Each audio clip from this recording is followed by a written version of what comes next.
दोस्तों आज मैं जो सच्ची घटना बताने जा रहा हूँ वो सच्ची घटना है मध्य प्रदेश की। मध्य प्रदेश की एक ज़िला लगती है डिंडोरी, और उस डिंडोरी से सटे एक गाँव लगता है जिसका नाम है कुटली। उसी गांव का एक व्यक्ति होता है जिसका नाम होता है भान सिंह। वो पुत्र प्राप्ति के लिए 6 लोगों का हत्या कर देता है सिर्फ एक ही घंटे में। आखिर इस कहानी के पीछे सच्चाई क्या है, इस पूरी कहानी क्या है, इस कहानी को हम लोग विस्तार में आगे जानेंगे। नमस्कार, मैं अजय कुमार गुप्ता। मैं आपको आज जो सच्ची घटना बताने जा रहा हूँ वो सच्ची घटना है मध्य प्रदेश की। एक ज़िला लगती है डिंडोरी, उस ज़िले की एक गांव लगती है कुटली गांव। उस गांव में एक व्यक्ति होता है भान सिंह। शादी के बाद उसकी एक पुत्री होती है, फिर दूसरी पुत्री, तीसरी पुत्री, चौथी, पाँचवीं, छवीं, ऐसे करके 7 पुत्री होती है, लेकिन उसे पुत्र प्राप्त नहीं होते।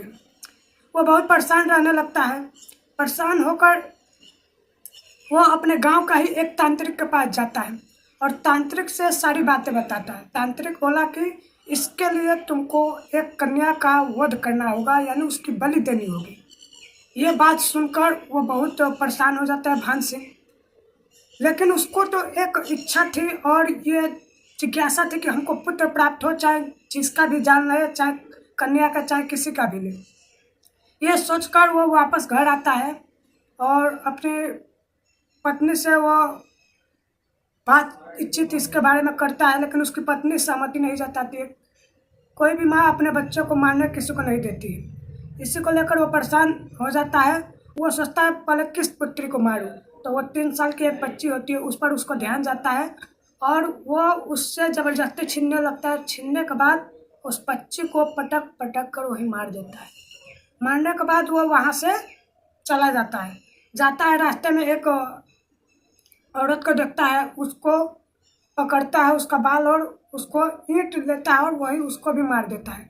आगे जाता है, एक महिला मिलती है गर्भवती, उसको भी वो मार देता है, यानी उसकी दिमाग की हालत सही नहीं चलती है। उसके बाद आगे वो जाता है तो एक लड़का आता है भैंस चराते हुए, उसको भी देखता है। पहले उसके भैंस को मार देता है पत्थरों से मार मार कर। उसके बाद देखता है कि लड़का अपना कहीं ना कहीं इस लड़का है मेरे लिए खतरा है, उस लड़कों को भी पकड़ कर मार देता है।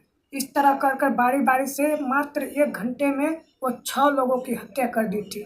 गांव में जब पता चलता है तो गांव के लोग डंडे लाठी लेकर उसको दौड़ाते हैं और उसको बहुत मुश्किल से पकड़ने के बाद एक कमरे में बंद कर देते हैं। उसके बाद पुलिस को सूचना देते हैं, पुलिस को सारी कहानी बताते हैं, पुलिस आती है, उसको पकड़ लेती है। पकड़ने के बाद जब पूछती है तो वो बोलता है कि मैं पुत्र प्राप्ति के लिए कन्या का वध किया, और उसको जो जिला न्याय होता है उसमें उस जज ने उसको फांसी की सज़ा सुनाई दी। लेकिन अभी हाई कोर्ट, अभी सुप्रीम कोर्ट बाकी था।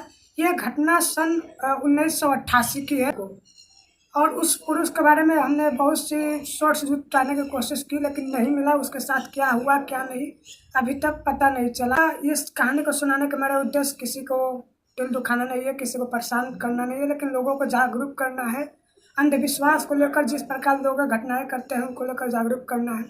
और एक बात और कहूँगा कि अगर मेरी वीडियो आपको पसंद नहीं आती है तो मुझको अनसब्सक्राइब भी कर सकते हैं, डिसलाइक भी कर सकते हैं, कमेंट भी कर सकते हैं, मुझको ज़रूरी नहीं। अगर कोई दिक्कत है, कमी है तो आप बताइए।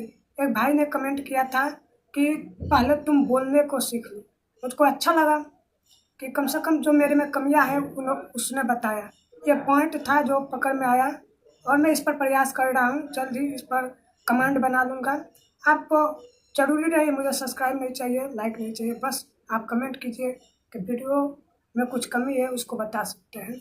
मिलते हैं अगले वीडियो में ऐसी कहानियों से जुड़े रहने के लिए हमसे जुड़े। धन्यवाद।